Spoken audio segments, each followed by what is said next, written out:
अर्रहमान अल्लमल कुरआन खलक़ल इंसान अल्लमहुल बयान। मुअज़्ज़ज़ सामीन इकराम, तमाम किस्म की तारीफ़ात व तौसीफ़ात उस अल्लाह रब्बुल आलमीन के लिए लायक व ज़ेबा है जिसने हम तमाम इंसानों को पैदा किया और पैदा करने के बाद हमें हिदायत के रास्ते पर गामज़न कर दिया। इस हिदायत के रास्ते पर गामज़न करने के लिए, इस हिदायत के रास्ते पर चलाने के लिए अल्लाह रब्बुल आलमीन ने इस रूहे ज़मीन पर बेशुमार और अनगिनत अंबियाए किराम को भेजा, मबऊस किया। उन्हीं अंबियाए किराम में से आखिरी कड़ी हमारे आखिरी नबी जनाबे मोहम्मद अरबी सल्लल्लाहु अलैहि वसल्लम हैं, जिन्होंने हम तमाम लोगों को सीधे रास्ते पर चलने की तलकीन की। सही रास्ता क्या है वो रास्ता बताया, गलत रास्ता क्या है उसके बारे में भी आप सल्लल्लाहु अलैहि वसल्लम ने बाखबर कर दिया। मेरे भाइयों और दोस्तों, मेरी माओ और बहनों, आज के इस खुतबे जुमा में एक बहुत ही अजीम शख्सियत के बारे में मैं गुफ्तगू करना चाहता हूं। वो अजीम शख्सियत कि जिसको अल्लाह रब्बुल आलमीन ने नबी करीम सल्लल्लाहु अलैहि वसल्लम की दुआ की वजह से इस्लाम में दाखिल किया था। वो शख्सियत कि जिनके नाम को सुन करके बड़े बड़े बादशाह, बड़ी बड़ी सल्तनतें कांप जाया करती थी। वो शख्सियत जब वो दुनिया के अंदर जिंदगी गुजार रही थी, तभी अल्लाह रब्बुल आलमीन ने जन्नत में उनका मकाम तैयार कर दिया था। जन्नत में उनके मकान को अल्लाह रब्बुल आलमीन ने बना दिया था। वो शख्सियत जिनको अल्लाह के नबी सल्लल्लाहु अलैहि वसल्लम ने अशरे मुबश्शरा में दाखिल किया, जिनको अल्लाह के नबी सल्लल्लाहु अलैहि वसल्लम ने इस दुनिया के अंदर जन्नत की खुशखबरी और जन्नत की बशारत बाकायदा उनके हक में भी दे दी थी। ये वो शख्सियत है कि जिसकी वजह से रोम और फारस की बड़ी सी बड़ी सल्तनतें उनके सामने जेर हो गई और उनके सामने आकर के घुटने टेक दिए। इससे मेरी मुराद जनाबे उमर फारूक रज़ियल्लाहु ताला अन्हु हैं। उमर फारूक रज़ियल्लाहु ताला अन्हु ये बहुत ही अजीम शख्सियत गुजरी हैं। खुद इनके बेटे इब्ने उमर रज़ियल्लाहु ताला अन्हु का कहना है कि हम लोग नबी के दौर में, नबी के जमाने में एक दूसरे को दूसरे के ऊपर फजीलत दिया करते थे। यानी सबसे ज्यादा नबी के बाद अगर किसी को अफजल इंसान मानते थे, ये इब्ने उमर कहते हैं कि हम लोग अबू बकर सिद्दीक रज़ियल्लाहु ताला अन्हु को नबी के बाद माना करते थे। फिर उसके बाद उमर फारूक रज़ियल्लाहु ताला अन्हु को अबू बकर सिद्दीक रज़ियल्लाहु ताला अन्हु के बाद सबसे बेहतर और सबसे अफजल इंसान माना और जाना करते थे। इब्ने उमर कहते हैं कि उमर के बाद, यानी अपने बाप के बारे में कहते हैं कि इनके बाद हम लोग उस्मान गनी रज़ियल्लाहु ताला अन्हु को अफजल और बेहतर माना करते थे।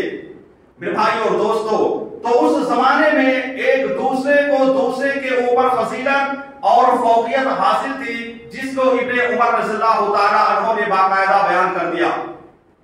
मेरे भाइयों और दोस्तों, आइए सबसे पहले समझने की कोशिश करते हैं कि उमर रज़ियल्लाहु ताला अन्हु की पैदाइश कब हुई। हजरत उमर रज़ियल्लाहु ताला अन्हु,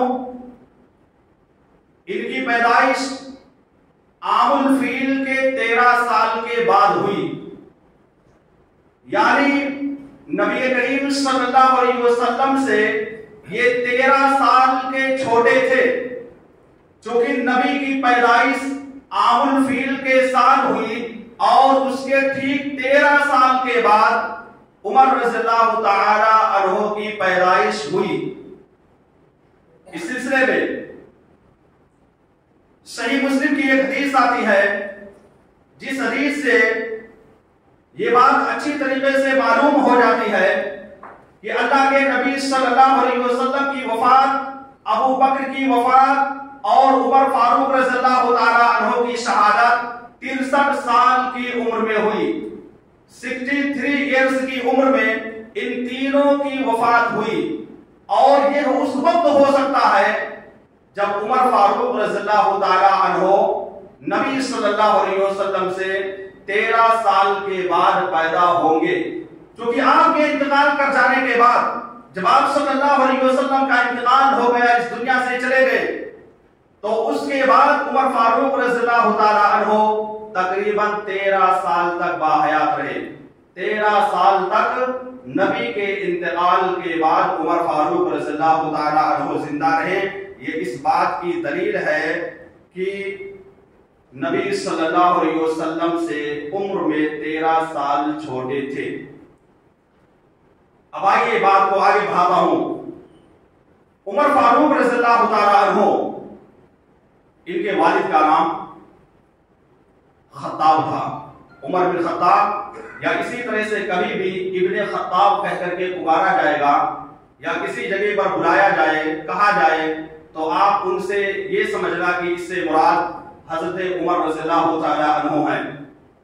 तो नबी करीम सल्लल्लाहु अलैहि वसल्लम ने इनको अबू हफ्स के नाम से पुकारा था। अबू हफ्स ये कुन्नियत दे करके पुकारा था, और लक़ब तो सभी को मालूम होगा कि इनका लक़ब फारूक था।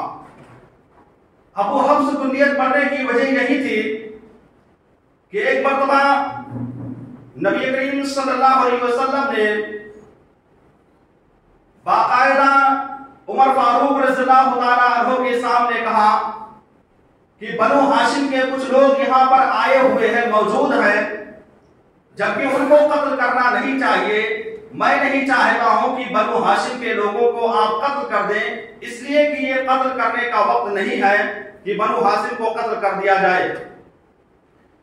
तो अबू हुज़ैफा बिन यमान रज़ियल्लाहु ताला अन्हु बयान करते हैं कि उस वक्त नबी करीम सल्लल्लाहु अलैहि वसल्लम ने जब कहा, तो उमर फारूक रज़ियल्लाहु ताला अन्हु ने ये बात नबी सल्लल्लाहु अलैहि वसल्लम के सामने कह दी कि ये कैसे हो सकता है कि हम लोग अपने बाप को कत्ल करने के लिए तैयार हैं, अपने भाई को कत्ल करने के लिए तैयार हैं, अपने खानदान के हर फर्द को कत्ल करने के लिए तैयार हैं, और हम लोग अब्बास जो कि नबी सल्लल्लाहु अलैहि वसल्लम के चचा थे, इनको कैसे छोड़ सकते हैं, कैसे इनको हम लोग कत्ल ना करें। तब अल्लाह के नबी सल्लल्लाहु अलैहि वसल्लम ने अबू हफ्स कह करके पुकारा था, कहा था, या अबा हफ्सिन अयदरबु वजहु अम्मी रसूलुल्लाह सल्लल्लाहु अलैहि वसल्लम बिसैफ, कि ऐ अबू हफ्स, क्या तुम रसूल सल्लल्लाहु अलैहि वसल्लम के चचा अब्बास को तलवार के जरिए से कत्ल करना चाहते हो? ये बयान करते हैं रावी हदीस हुज़ैफा रज़ियल्लाहु ताला अन्हु कहते हैं, ये पहला मौका था। उमर फारूक रज़ियल्लाहु ताला अन्हु ने भी कहा, ये पहला मौका था जब अल्लाह के नबी सल्लल्लाहु अलैहि वसल्लम ने मुझे अबू हफ्स कह करके पुकारा था। पता ये चला कि उसी वक्त नबी सल्लल्लाहु अलैहि वसल्लम ने इनको अबू हफ्स कह करके पुकारा था। और आज भी अबू हफ्स की कुन्नियत से मशहूर अगर कोई शख्सियत है तो वो उमर फारूक रज़ियल्लाहु ताला अन्हु हैं। अब रही बात फारूक लक़ब की, कि फारूक लक़ब क्यों पड़ा, तो उमर फारूक रज़ियल्लाहु ताला अन्हु जब इस्लाम में दाखिल हुए, अल्लाह रब्बुल आलमीन ने जब इनको इस्लाम की दौलत से माला माल किया, दीन इस्लाम के अंदर जब अल्लाह रब्बुल आलमीन ने उमर फारूक रज़ियल्लाहु ताला अन्हु को दाखिल किया, तो उस वक्त कुफ्फार और मुस्लिमीन के दरमियान बाकायदा फर्क किया जाने लगा, और ये पता चलने लगा था कि ये कुफ्फार और मुश्रिकीन हैं और ये मुसलमान हैं। जबकि उमर फारूक के इस्लाम लाने से पहले इस तरह की चीज नहीं थी। गोया कि लोग छुप छुप करके इस्लाम पर अमल किया करते थे। तो उमर रज़ियल्लाहु ताला अन्हु ने बाकायदा हक और बातिल के दरमियान में फर्क करके दिखा दिया, इसीलिए उमर फारूक इनका लक़ब पड़ गया। इसी लक़ब से उमर रज़ियल्लाहु ताला अन्हु जाने और माने जाने लगे। इनके बारे में अब्दुल्लाह बिन मसूद रज़ियल्लाहु ताला अन्हु कहते हैं, माज़िलना अइज़्ज़तन मुंदु अस्लमा उमरा, कि हम लोग उमर रज़ियल्लाहु ताला अन्हु के इस्लाम लाने से पहले नमाजें छुप छुप करके पढ़ा करते थे। हम लोगों के अंदर इतनी ताकत नहीं पाई जाती थी कि हम लोग खुले आम नमाज अदा कर सके या खाने काबा के अंदर जाकर के अल्लाह रब्बुल आलमीन की इबादतों बंदगी किया करे। अब्दुल्लाह बिन मसूद रज़ियल्लाहु ताला अन्हु कहते हैं कि जब से उमर रज़ियल्लाहु ताला अन्हु को अल्लाह रब्बुल आलमीन ने दीन इस्लाम में दाखिल कर दिया, उसी वक्त से हमारे दिलो दिमाग से कुफ्फार व मुश्रिकीन का डर, कुफ्फार व मुश्रिकीन का खौफ खत्म हो गया। और यकीनन जब उमर रज़ियल्लाहु ताला अन्हु इस्लाम लाते हैं, फौरन ऐलान कर देते हैं कि आज के बाद से हम लोग अपने घरों में छुप छुप करके नमाज नहीं पढ़ेंगे, बल्कि आज से मैं ऐलान करता हूं कि खाने काबा के अंदर चल करके तमाम मुसलमानों को वहां पर नमाज पढ़ना पड़ेगा। ये किसने कहा था? ये उमर फारूक रज़ियल्लाहु ताला अन्हु ने कहा था। वो उमर फारूक रज़ियल्लाहु ताला अन्हु जो पहले मुसलमानों के दुश्मन हुआ करते थे, उमर फारूक रज़ियल्लाहु ताला अन्हु को जब ये मालूम हो जाता था, जब ये पता चल जाता था कि मक्के के अंदर कोई आदमी मुसलमान हुआ है, तो यही उमर फारूक रज़ियल्लाहु ताला अन्हु जो इस्लाम लाने से पहले मुसलमानों के पीछे पड़ जाया करते थे, उनको सताया करते थे, उनको तकलीफें दिया करते थे, उनको मारते थे, पीटते थे, सब कुछ उनके साथ किया करते थे, तरह तरह की तकलीफें दिया करते थे। लेकिन जब अल्लाह रब्बुल आलमीन ने इनको इस्लाम की दौलत से माला माल कर दिया, जब अल्लाह रब्बुल आलमीन ने इनको इस्लाम में दाखिल कर दिया, मुसलमानों का सीना बिल्कुल खुल गया और वो खुल करके इबादत अल्लाह रब्बुल आलमीन की करने लगे। इन्होंने बाकायदा ऐलान करते हुए कहा था कि इस बात को कुफ्फार व मुश्रिकीन कान खोल करके सुन ले कि अगर कोई अपनी बीवी को बेवा करना चाहता है या अपनी औलाद से महरूम होना चाहता है या अपने बाप से महरूम होना चाहता है, तो आज आए खाने काबा के अंदर मुकाबला करे। कौन है ऐसा माई का लाल जो मुझको खाने काबा के अंदर नमाज पढ़ने से रोक सकता है? ये किसने कहा था मेरे भाई और दोस्तों? ये उमर फारूक रज़ियल्लाहु ताला अन्हु ने कहा था। गोया कि उमर के इस्लाम लाने की वजह से काफी ताकत और कुव्वत मुसलमानों को मिल गई। और यकीनी तौर पर भाई और दोस्तों, ये नबी सल्लल्लाहु अलैहि वसल्लम की दिली चाहत थी, आपकी ख्वाहिश थी, आपकी तमन्ना और ये आरज़ू थी। इसीलिए अल्लाह के नबी सल्लल्लाहु अलैहि वसल्लम ने दुआ करते हुए कहा था, अल्लाहुम्मा अइज़्ज़ल इस्लाम बिअहब्बि हाज़ैनि रजुलैनि इलैका बिअबी जहल औ बिउमर इब्न ख़त्ताब व काना अहब्बहुमा उमर। नबी सल्लल्लाहु अलैहि वसल्लम ने बाकायदा अल्लाह रब्बुल आलमीन से इनके बारे में दुआ की थी। अल्लाह रब्बुल आलमीन से ये कहा था कि ऐ अल्लाह, तू अबू जहल को या उमर फारूक रज़ियल्लाहु ताला अन्हु को, जिसको तू बेहतर समझता है, उसको दीन इस्लाम के अंदर दाखिल कर दे, उसको इस्लाम की दौलत से माला माल कर दे, उसको इस्लाम की ताईद करने वाला बना दे। और नतीजा ये हुआ, क्योंकि नबी सल्लल्लाहु अलैहि वसल्लम की दिली ख्वाहिश यही थी और चाहते भी थे कि उमर रज़ियल्लाहु ताला अन्हु इस्लाम में दाखिल हो। अल्लाह रब्बुल आलमीन ने इनकी दुआ सुन ली और सुनने के बाद उमर रज़ियल्लाहु ताला अन्हु को इस्लाम में दाखिल करने पर मजबूर कर दिया और उमर रज़ियल्लाहु ताला अन्हु बाकायदा इस्लाम में दाखिल हो गए। तो इस्लाम में दाखिल होने की वजह से मुसलमानों को इंतहाई ज्यादा तक़वियत मिली, मुसलमानों को बहुत ज्यादा ताकत मिलने लगी। इनके इस्लाम लाने के सिलसिले में जो रिवायतें और जो सीरत के हवाले से बयान की जाती हैं कि इन्होंने अपने बहन और अपनी बहनोई से सूरह ताहा की आयतें समाअत की थी, सुनी थी, जिसकी वजह से ये इस्लाम में दाखिल हो गए थे। तो ये रिवायत सही नहीं है कि हाँ इस बुनियाद पर ये इस्लाम में दाखिल हुए थे, बिल्कुल सही नहीं है, ये ज़ईफ रिवायत है। इसलिए इतना अपने दिलो दिमाग के अंदर बिठा करके रखिए कि ये जो वाकया बयान किया जाता है बहुत मारूफ व मशहूर है। काफी उलमाए कराम इससे पहले बयान करके चले गए, लेकिन वो दौर तहकीक का दौर नहीं था। आज का दौर तहकीक का दौर है। एक एक हदीसों के बारे में बाकायदा आप सर्च करेंगे, सब आ जाएगा कि ये हदीस सही है, ज़ईफ है, क्या है, सब पता चल जाएगा। तो ये बात सही नहीं है। और दूसरा ये भी बयान किया जाता है कि नबी करीम सल्लल्लाहु अलैहि वसल्लम एक मरतबा सूरतुल हाक़्क़ा की तिलावत कर रहे थे।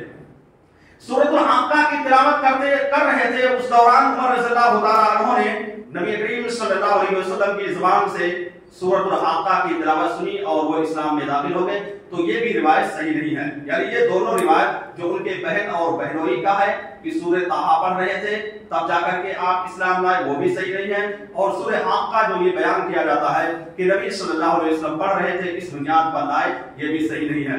सही यही है कि नबी करीम सल्लल्लाहु अलैहि वसल्लम ने जो दुआ किया था उमर फारूक रज़ियल्लाहु ताला अन्हु के सिलसिले में, अल्लाह रब्बुल आलमीन से जो दुआ करके मांगा था, उस दुआ का ये नतीजा था। और दूसरी चीज ये थी कि इस्लाम से धीरे धीरे उमर फारूक रज़ियल्लाहु ताला अन्हु मुतासिर होने लगे थे नबी सल्लल्लाहु अलैहि वसल्लम के अखलाक व किरदार से।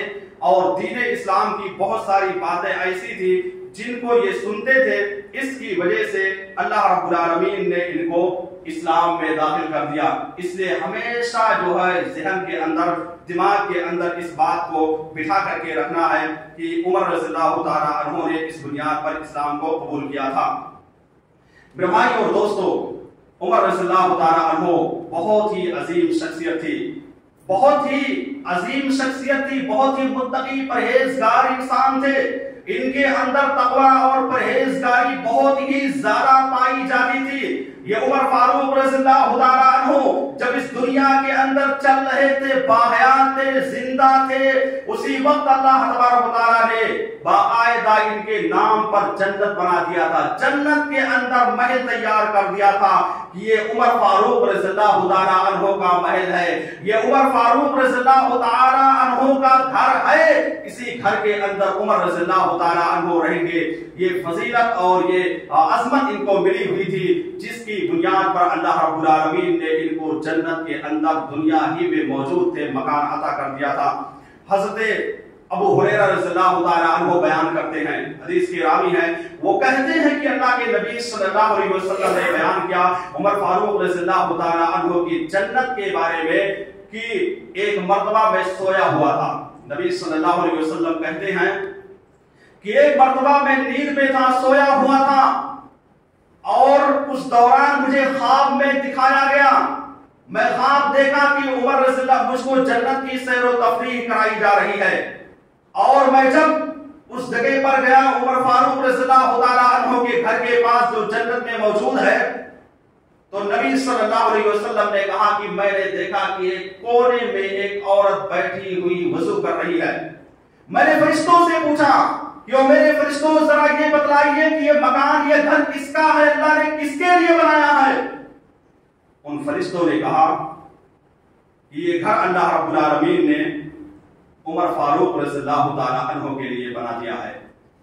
नबी सल्लल्लाहु अलैहि वसल्लम ने जब फरिश्ते की जुबान से ये सुना, फौरन वहां से लौट करके चले आए गैरत की बुनियाद पर कि अल्लाह रब्बुल आलमीन ने उमर फारूक रज़ियल्लाहु ताला अन्हु के लिए घर बना दिया। तो इतने अच्छे, इतने मुत्तकी परहेजगार इंसान थे मेरे भाई और दोस्तों कि अल्लाह रब्बुल आलमीन ने बाकायदा इनके लिए जन्नत में घर पहले से बना रखा था। इससे हमें नसीहत हासिल करनी चाहिए। आखिर आप खुद सोचिए कि ये उमर फारूक रज़ियल्लाहु ताला अन्हु जो मुसलमानों के इंतहाई ज्यादा दुश्मन थे, हमेशा दुश्मनी लेकर के चला करते थे, उनके खिलाफ जो है हमेशा खड़ा रहा करते थे, तलवारें हमेशा अपने हाथ में लेकर के चला करते थे, और ये कहते थे कि अगर खुल करके किसी ने इस्लाम कबूल कर लिया और मुझको पता चल गया तो मैं अपनी तलवार से उसकी गर्दन को उड़ा दूंगा। लेकिन अल्लाह रब्बुल आलमीन ने, वो नबी का क्या दुआ था, नबी ने किस अंदाज में दुआ की थी कि अल्लाह रब्बुल आलमीन ने इनकी दुआ को फौरन सुन लिया, और नबी करीम सल्लल्लाहु अलैहि वसल्लम की दुआ सुनने के बाद उमर फारूक रज़ियल्लाहु ताला अन्हु को अल्लाह रब्बुल आलमीन ने दीन इस्लाम के अंदर दाखिल कर दिया। ये थे उमर बिन खत्ताब रज़ियल्लाहु ताला अन्हु। और आपको मालूम होना चाहिए जब इन्होंने इस्लाम कबूल किया तो उस वक्त इनकी उम्र 26 साल की उम्र थी, यानी 26 साल की उम्र में 26 की उम्र में इन्होंने इस्लाम कबूल किया। उस वक्त ये भरपूर नौजवान थे, ताकत और कुव्वत इनके अंदर इंतहाई ज्यादा पाई जाती थी, बहुत ही ताकतवर इंसान थे। जाहिर सी बात है जो आदमी ताकतवर होगा, जिसके अंदर ताकत ज्यादा पाया जाएगा, दुनिया का हर इंसान उससे डरता रहेगा। तो ये उमर फारूक रज़ियल्लाहु ताला अन्हु को अल्लाह रब्बुल आलमीन ने अता कर रखे थे। मेरे भाई और दोस्तों, यही नहीं बल्कि उमर फारूक रज़ियल्लाहु ताला अन्हु तो वो शख्सियत है, उमर फारूक रज़ियल्लाहु ताला अन्हु ऐसी शख्सियत है कि जब ये किसी रास्ते से गुजरना करते थे तो शैतान भी रास्ता छोड़ करके दूसरे रास्ते पर जाने के लिए मजबूर हो जाया करता था। हजरत साद बिन अबी वक्कास रज़ियल्लाहु ताला अन्हु बयान करते हैं, साद बिन अबी वक्कास ये बयान करते हैं कि नबी करीम सल्लल्लाहु अलैहि वसल्लम के पास कुछ औरतें बैठी हुई थी।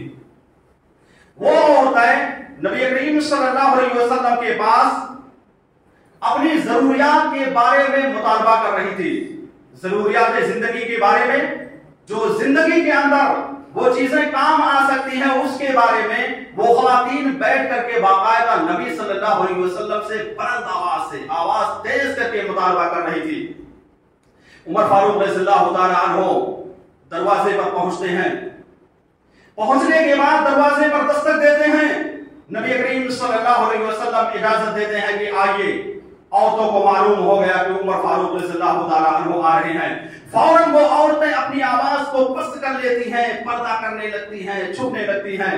नबी करीम सल्लल्लाहु अलैहि वसल्लम औरतों की जब ये कैफियत देखते हैं, ये हालत देखते हैं कि अभी यही औरतें मेरे सामने इतनी बुलंद आवाज से गुफ्तगू कर रही थी, बोल रही थी, और क्या हो गया कि ये जो है बिल्कुल अपनी आवाज को पस्त करके पर्दा करके यहां से भागने लगी हैं।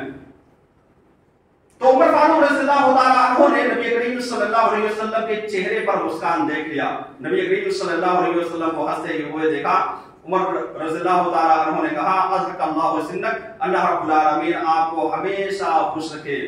फिर उसके बाद नबी करीम सल्लल्लाहु अलैहि वसल्लम ने बयान किया और इन्होंने पूछा भी आखिर क्या वजह है कि अल्लाह के नबी सल्लल्लाहु अलैहि वसल्लम आप किस तरह से हंस रहे थे।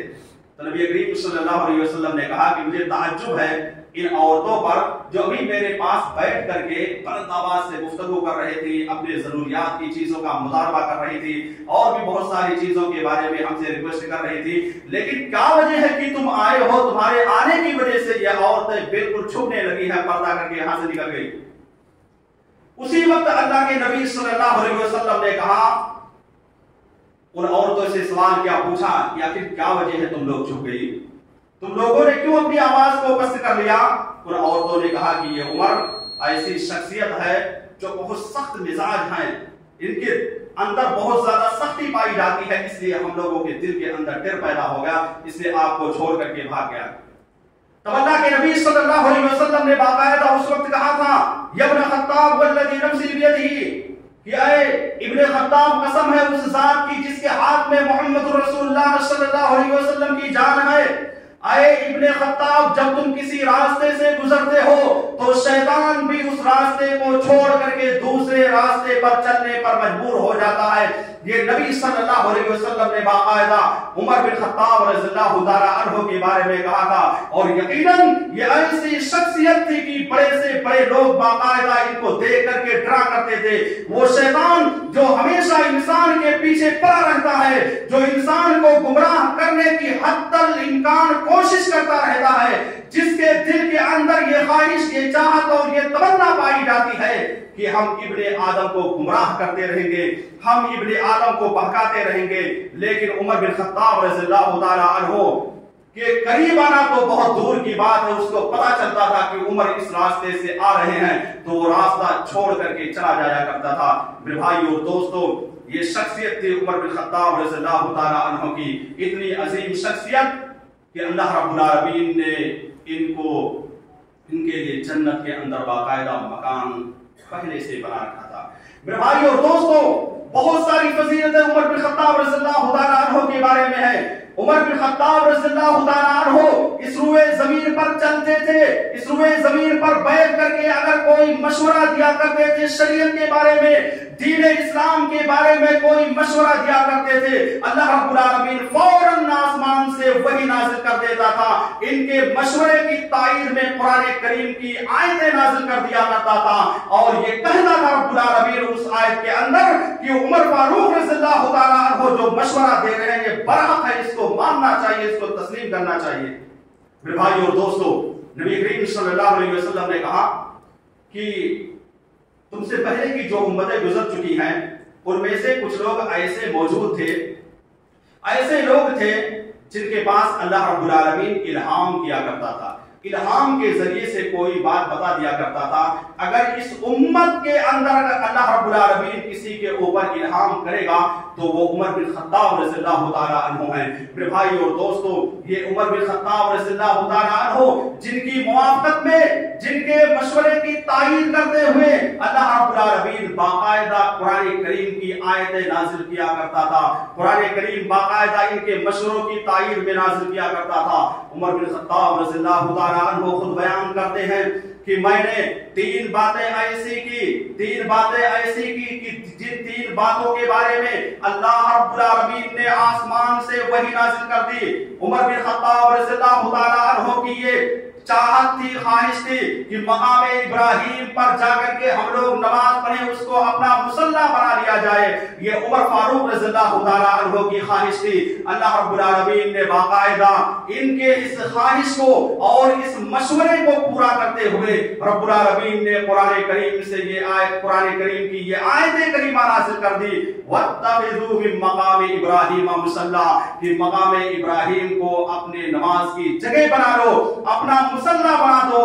मेरे भाई और दोस्तों, यही नहीं बल्कि एक मर्तबा ये नबी करीम सल्लल्लाहु अलैहि वसल्लम के पास मौजूद थे उमर फारूक रज़ियल्लाहु ताला अन्हु, और बाकायदा वहां पर आपके सामने इन्होंने कहा कि अल्लाह के नबी सल्लल्लाहु अलैहि वसल्लम, आपके पास हर किस्म के लोग आते रहते हैं, कुछ मुसलमान भी आते हैं, मुनाफिकीन भी आते हैं, आप अपनी बीवियों से बाकायदा पर्दा करने का हुक्म दे दीजिए।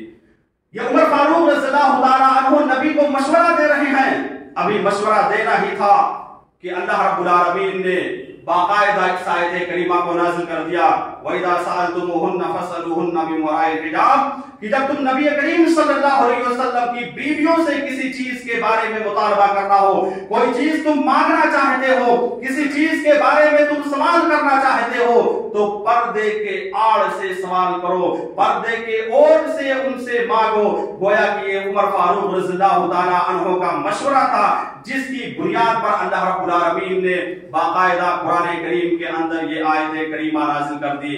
तो उमर फारूक ये ऐसी शख्सियत है, उमर फारूक का मकाम और मर्तबा इतना ज्यादा है कि उमर फारूक रज़ियल्लाहु ताला अन्हु की तायीद में अल्लाह रब्बुल आलमीन ने बाकायदा उनके मशवरे की तायीद करते हुए कुरान करीम की आयत करीमा नाज़िल कर दी। मेरे भाई और दोस्तों, ये उमर फारूक रज़ियल्लाहु ताला अन्हु अब्दुल्लाह बिन उबय बिन सलूल, जो कि नबी करीम सल्लल्लाहु अलैहि वसल्लम का दुश्मन था, जब उसका इंतकाल हुआ तो उसका बेटा नबी करीम सल्लल्लाहु अलैहि वसल्लम के पास आता है और ये कहता है कि अल्लाह के नबी सल्लल्लाहु अलैहि वसल्लम, आप अपना कुर्ता दे दीजिए और इस कुर्ते को हम अपने बाप को पहना करके उसको कफन दे करके दफन करेंगे। नबी करीम सल्लल्लाहु अलैहि वसल्लम ने अपना कुर्ता दे दिया। उमर फारूक रज़ियल्लाहु ताला अन्हु ने नबी करीम सल्लल्लाहु अलैहि वसल्लम को रोका, मना किया कि आप अपना कुर्ता मत दीजिए, आप इसकी नमाज़े जनाजा मत पढ़ाइए। लेकिन नबी सल्लल्लाहु अलैहि वसल्लम ने कहा कोई बात नहीं, मैं कुर्ता दे रहा हूं, नमाज पढ़ा रहा हूं। अल्लाह रब्बुल आलमीन ने उमर फारूक रज़ियल्लाहु ताला अन्हु के इस मशवरे पर कुरान करीम की ये आयत करीमा नाज़िल कर दी, इस्तगफिर लहुम मौला तस्तगफिर लहुम फलयगफिरल्लाहु लहुम, कि तुम इनके लिए इस्तिगफार करो या ना करो, या 70 मरतबा अगर इसके लिए इस्तिगफार करोगे तब भी अल्लाह रब्बुल आलमीन इनको बख्शने के लिए तैयार नहीं है, माफ करने के लिए तैयार नहीं है। बहरहाल इन तीनों आयात के पेश करने का मकसद यही है कि उमर बिन खत्ताब रज़ियल्लाहु ताला अन्हु वो शख्सियत है कि जब मशवरा दिया करते थे, अल्लाह रब्बुल आलमीन आसमान से बाकायदा उन मशवरों की तायीद करते हुए रब्बुल आलमीन उन मशवरों को बाकायदा अमली जामा पहना दिया करता था और कुरान करीम की आयत करीमा नाज़िल करके बाकायदा उमर फारूक रज़ियल्लाहु ताला अन्हु के मशवरे की तायीद कर दिया करता था। तो ये हस्ती थी उमर फारूक रज़ियल्लाहु ताला अन्हु की। मेरे भाई और दोस्तों, कब इसके कि मैं अपनी बात को बताऊं, एक मशवरा जुमा के ताल्लुक से बयान करना चाहता हूं कि जुमा का ये दिन बहुत ही अजीम दिन है, इसलिए इस अजीम दिन की अहमियत को हम तमाम लोगों को समझना है। जुमा के दिन पहले आइए, जब इमाम मिंबर पर खुतबा दे रहा होता है, उस वक्त की दुआओं को अल्लाह रब्बुल आलमीन कबूल करता है। और इसी तरह से एक घड़ी ऐसी है जो असर और मगरिब के दरमियान होती है, इस वक्त की भी दुआ को अल्लाह रब्बुल आलमीन कबूल करता है। इसलिए आप पहले आने की कोशिश कीजिए। ये जो मेरा मौजू चल रहा है, अगर आप शुरू से मौजूद नहीं रहेंगे तो मुकम्मल तौर से आपके समझ में ये बात नहीं आ सकती है। इसलिए किसी भी मौजू को, किसी भी उन्वान को समझना हो तो आपको शुरू से रहना जरूरी है। इसी तरह से मैं आप लोगों को ये भी बता देना चाहता हूं कि हमारे कुछ भाई ऐसे रहते हैं जो बैठे रहते हैं, नींद में आते रहते हैं, झपकियां लेते रहते हैं। ये तरीका सही नहीं है। आप जब इमाम की आंखों से आंखें मिला करके गौर से खुतबा सुनेंगे, तब जाकर के आपको नींद नहीं आएगी। या वक्ती तौर पर अगर आपको नींद आ जाए तो आप जिस जगह पर बैठे हुए हैं उस जगह को छोड़ करके दूसरी जगह पर चले जाइए, आपकी नींद दूर हो जाएगी। क्योंकि ये जुमा का खुतबा है और ये खुतबा सुनना वाजिब और जरूरी है, इसलिए इस पर अमल करने की कोशिश कीजिए। तो मेरे भाई और दोस्तों, मैं ये कह रहा था कि उमर फारूक रज़ियल्लाहु ताला अन्हु की शख्सियत बहुत ही अजीम शख्सियत है। उमर फारूक रज़ियल्लाहु ताला अन्हु ने अपने दौरे खिलाफत में, अपने हुकूमत के दौरान बहुत सारी सल्तनतों को बाकायदा इन्होंने फतेह कर दिया था। इनकी हुकूमत काफी मुल्कों में, काफी स्टेटों में, बहुत सारे मुल्कों के अंदर इनकी हुकूमत फैली हुई थी और ये मामूली सी शख्सियत थी, लेकिन बड़े से बड़े बादशाह इनका नाम सुन करके कांप जाया करते थे, इनका नाम सुन करके रोंगटे खड़े हो जाया करते थे।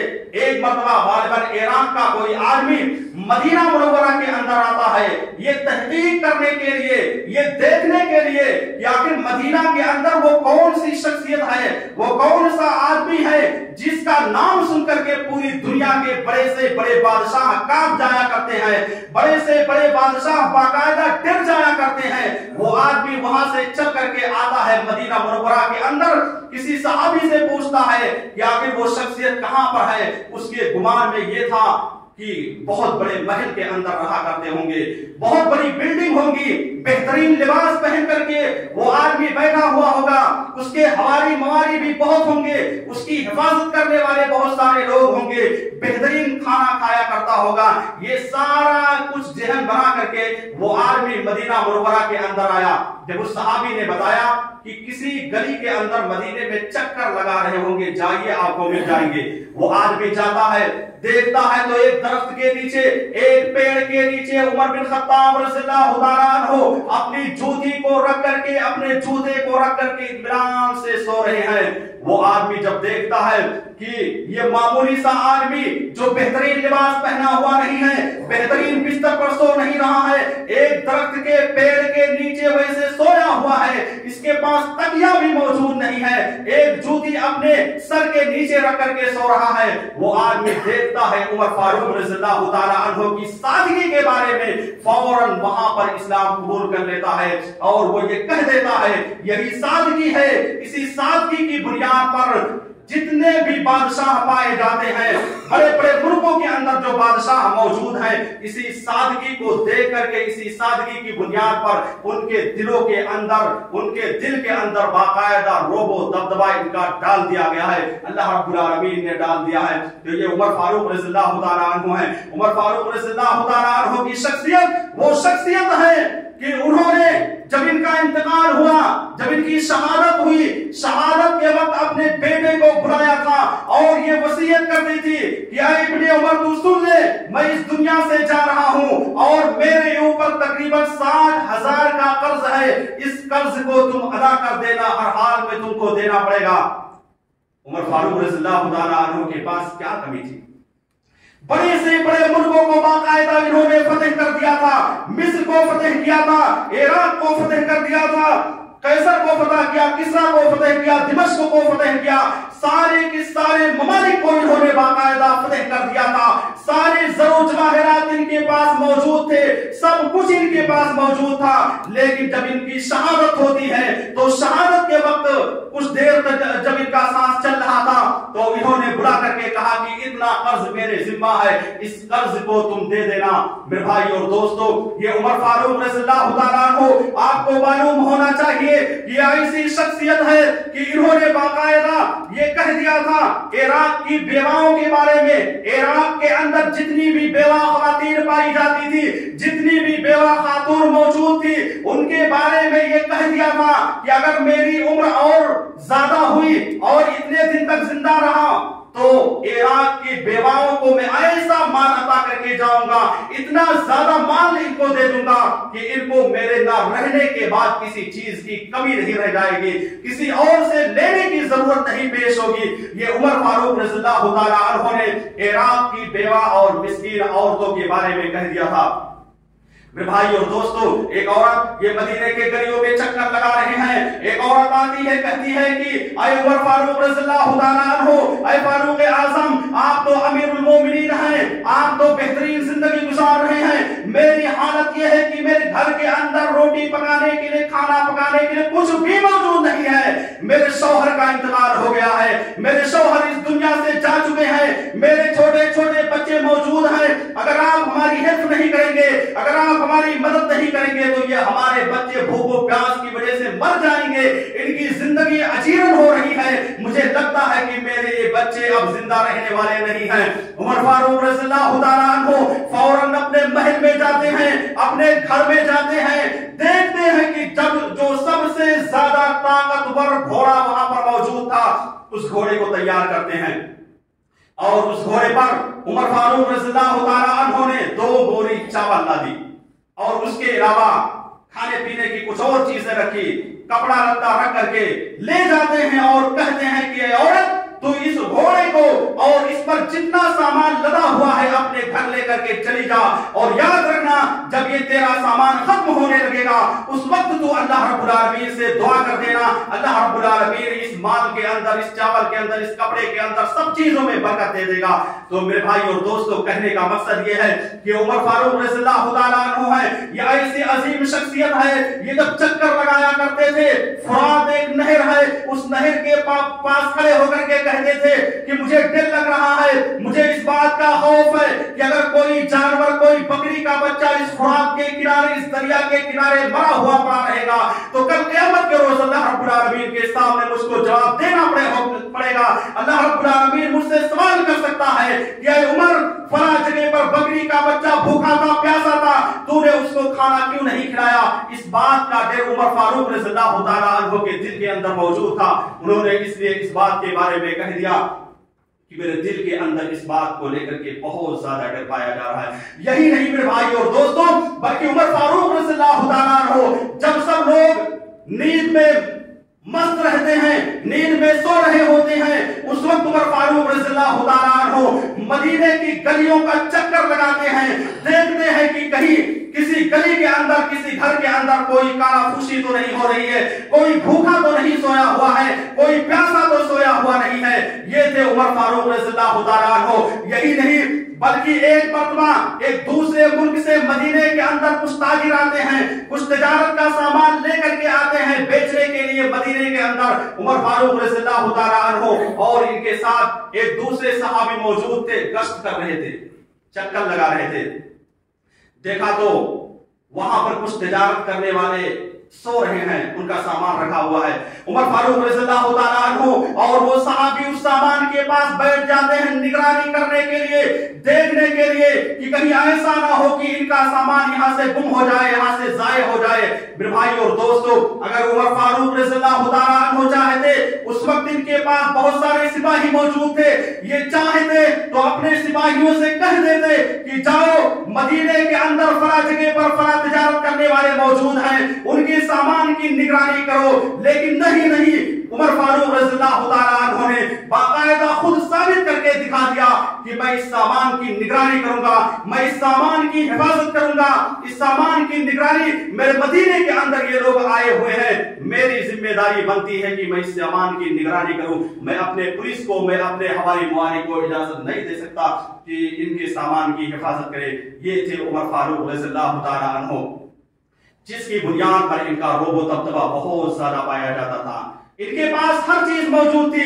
जब बैतुल मुकद्दस फतेह होने लगा, बैतुल मुकद्दस जब फतेह होने लगा तो वहां पर जो कमांडर थे गालिबन अबू उबैदा बिन जर्राह रज़ियल्लाहु ताला अन्हु थे, उन्होंने एक लेटर लिख करके भेजा, एक खत लिख करके भेजा कि उमर फारूक रज़ियल्लाहु ताला अन्हु जो यहाँ के पादरी हैं वो बिल्कुल तैयार हैं बैतुल मुकद्दस की चाबी आपको आपके हाथ में देने के लिए, आप जरा वहां से चले आइए, आप आइए और इसकी चाबी को लेकर के जाइए। अबू उबैदा बिन कहते हैं कि मैंने बाकायदा इनसे बात की तो इन्होंने कहा कि मैं आपके हाथ में इसकी चाबी नहीं दे सकता, जो आपके बादशाह हैं, जो आपके हाकिम हैं, मैं उन्हीं के हाथ में इसकी चाबी दूंगा। उमर फारूक रज़ियल्लाहु ताला अन्हु तैयार हो जाते हैं, अपने घोड़े को लेते हैं और साथ में बाकायदा इनका गुलाम है वो चल रहा है। तो गुलाम और उमर फारूक रज़ियल्लाहु ताला अन्हु दोनों फिलिस्तीन पहुंच जाते हैं। वो सहाबी जो वहां पर कमांडर के तौर पर मौजूद थे, उन्होंने जब उमर फारूक रज़ियल्लाहु ताला अन्हु की यह हालत देखी कि कपड़ा फटा पुराना है और सर के बाल बिखरे हुए हैं, गर्द में बिल्कुल लिपटे हुए हैं, तो उन्होंने कह दिया कि उमर फारूक रज़ियल्लाहु ताला अन्हु कम से कम आज के दिन तो बेहतरीन लिबास पहन करके आना चाहिए था, आज के दिन बेहतरीन कपड़े पहन करके आना चाहिए था। आज तो तुमको हुकूमत की यहाँ की जो है चाबी मिलने वाली है, सब कुछ यहाँ का मिलने वाला है, लेकिन आज आपने ऐसा बेकार लिबास पहन करके यहाँ पर आए हो कि अभी वो पादरी देखेगा तो आपको क्या कहेगा। उमर फारूक रज़ियल्लाहु ताला अन्हु ने कहा कि अबू उबैदा बिन जर्राह सुन ले, अगर तेरी जगह पर कोई और होता तो फौरन मैं उसको इतनी सजा देता, इतनी सजा देता कि वो दोबारा इस तरह के अल्फाज अपनी जुबान से नहीं निकाल सकता।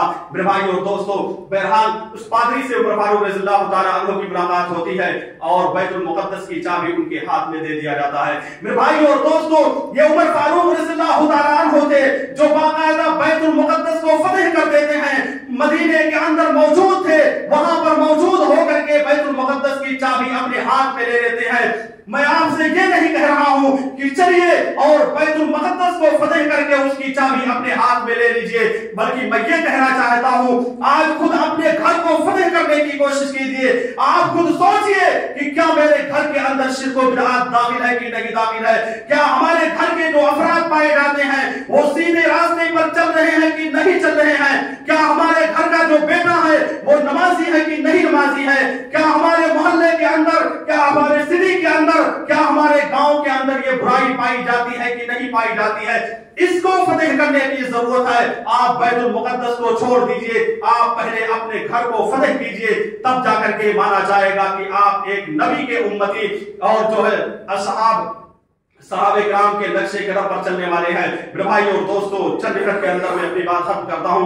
उमर फारूक रज़ियल्लाहु ताला अन्हु, चूंकि जब इनका दौर चल रहा था खिलाफत का, मुगीरा बिन शुबा रज़ियल्लाहु ताला अन्हु का एक गुलाम आता है, अबू लुलू नाम था। ये गुलाम आकर के एक मसले को उमर फारूक रज़ियल्लाहु ताला अन्हु के सामने पेश करता है और कहता है कि अरे उमर फारूक, मेरे आका ने मुझसे ज्यादा जो है पैसे का मुतालबा किया है और कहा है कि तुमको इतना ज्यादा कमा करके अब मुझे देना है। उमर फारूक रज़ियल्लाहु ताला अन्हु ने कहा कि तुम अपने आका की बात मानो, जो तुमसे मुतालबा कर रहा है आप मेहनत करके, मशक्कत करके वो पैसा ला करके दे दो। उसी दिन से अबू लुलू जो मुगीरा बिन शुबा के पास रहा करता था, उसने अपने दिल के अंदर रख लिया और ये सोच लिया कि अब आज के बाद से लेकर जब भी मौका मिलेगा मैं उमर को कत्ल कर दूंगा। मेरे भाई और दोस्तों, उमर फारूक रज़ियल्लाहु ताला अन्हु हस्बे मामूल फजर की नमाज पढ़ा रहे थे। वो अबू लुलू मजूसी आकर के मस्जिद के कोने में छुपा हुआ था, मस्जिद के कोने में बैठा हुआ था। चूंकि उस वक्त इंतहाई ज्यादा अंधेरा था, किसी को पता नहीं चलता था कि कौन इसके अंदर मौजूद है। जैसे ही उमर फारूक रज़ियल्लाहु ताला अन्हु मुसल्ले पर इमामत करने के लिए जाते हैं, उमर फारूक रज़ियल्लाहु ताला अन्हु हमेशा सब सीधी किया करते थे, सबको एक साथ खड़े होकर के मिल करके खड़े होने की तालीम दिया करते थे। तो जब जैसे ही नियत मानते हैं, अल्लाह अकबर कहते हैं, वो आता है उनका गुलाम और उमर फारूक रज़ियल्लाहु ताला अन्हु पर तकरीबन 6 बार करता है। 6 मरतबा अपने तलवार को चलाता है। एक तलवार तो नाक पर मारता है, जितनी नसें थी, जितनी इतलियां थी, सब कट करके बाहर हो गई। उमर फारूक रज़ियल्लाहु ताला अन्हु फौरन लड़खड़ा करके गिर पड़े। उसके बाद अब्दुर्रहमान बिन औफ रज़ियल्लाहु ताला अन्हु आगे बढ़ते हैं और आगे बढ़ने के बाद इमामत करते हैं, छोटी छोटी सूरतें पढ़ा करके फिर खत्म करते हैं। उमर फारूक रज़ियल्लाहु ताला अन्हु की अभी सांस चल रही थी, उनको उनके घर में ले जाया गया और वहां पर जब लेकर के गए तो उमर फारूक रज़ियल्लाहु ताला अन्हु ने कहा कि किसने मुझे मारा है? तो सहाबे किराम ने कहा कि अबू लुलू मजूसी जो मुगीरा का गुलाम है।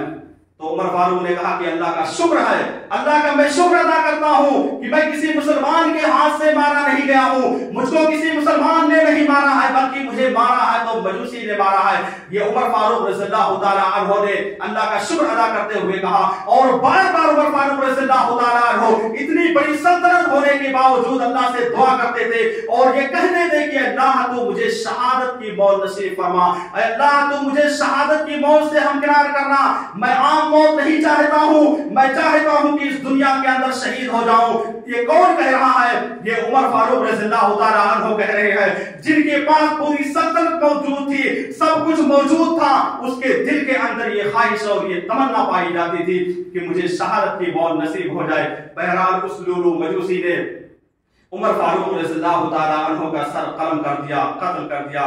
ये तकरीबन 23 हिजरी था कि उमर फारूक रज़ियल्लाहु ताला अन्हु इस दुनिया से चले गए। उस वक्त मुसलमानों के ऊपर बहुत ज्यादा मायूसी छा गई, मुसलमान बहुत ज्यादा परेशान हो गए। इतनी बड़ी हुकूमत, तकरीबन 10 साल तक हुकूमत करने वाले, बहुत सारे मुल्कों को फतह करने वाले, इनके बारे में बाकायदा गांधी जी ने ये बात कही कि अगर उमर फारूक रज़ियल्लाहु ताला अन्हु 10 साल तक और जिंदा रह जाते। कौन से गांधी? हमारे हिंदुस्तान के।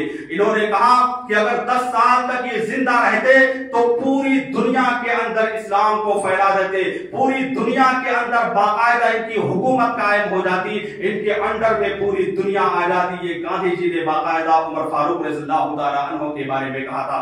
मेरे भाई और दोस्तों, ये बहुत ही अजीम शख्सियत है। अगर इनके बारे में बयान किया जाए तो कई जुमा चल सकता है। बस मुख्तसरन जो अहम चीजें थी मैंने आप हज़रात के सामने पेश करने की कोशिश की है। अल्लाह रब्बुल आलमीन से दुआ है कि अल्लाह आलमीन तो हमें उमर फारूक रज़ियल्लाहु ताला अन्हु की जिंदगी से, सीरत से सीखने की तौफीक अता फरमा। अल्लाह आलमीन तो हमें अपने दिल के अंदर उमर फारूक रज़ियल्लाहु ताला अन्हु जैसा जज्बा पैदा करने की तौफीक अता फरमा। इलाहा आलमीन तो हमें बेवाओं का, मिस्कीनों का जिस तरह से उमर फारूक रज़ियल्लाहु ताला अन्हु ख्याल करते थे, ठीक उसी तरह से हमें भी ख्याल करने की तौफीक अता फरमा। इलाहा आलमीन तो हमारे दिलो दिमाग के अंदर शरीयत के हर मसले को तो पेवस्त कर दे, बिठा दे, ताकि हम उसी के मुताबिक चले। इलाहा आलमीन हम तमाम लोगों को इसकी तौफीक दे दे। इलाहा आलमीन हम तमाम लोगों को पक्का सच्चा नमाजी बना। इलाहा आलमीन हम तमाम लोगों को तौहीद परस्त बना, तौहीद पर चलने वाला बना। इलाहा आलमीन जब हमारा खात्मा हो तो दीन इस्लाम पर खात्मा हो। इलाहा आलमीन हमारे वो मुसलमान जो इस दुनिया से जा चुके हैं, कब्रों के अंदर सो रहे हैं, इलाहा आलमीन तो उनकी कब्र को नूर से भर दे। इलाहा आलमीन उन तमाम लोगों को और हम तमाम लोगों को जन्नतुल फिरदौस के अंदर आला से आला मकाम अता फरमा। आमीन व आखिरु दअवाना अनिल हम्दुलिल्लाहि रब्बिल आलमीन।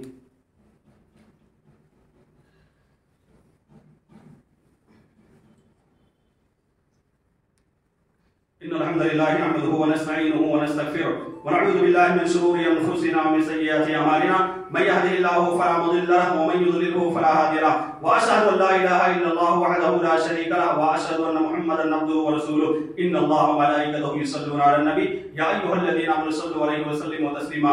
अल्लाहुम्मा सल्लि अला मुहम्मद व अला मुहम्मद कमा सल्लैता अला इब्राहीम व अला आलि इब्राहीम इन्नका हमीदुम मजीद। अल्लाहुम्मा बारिक अला मुहम्मद व अला मुहम्मद कमा बारकता अला इब्राहीम व अला आलि इब्राहीम इन्नका हमीदुम मजीद।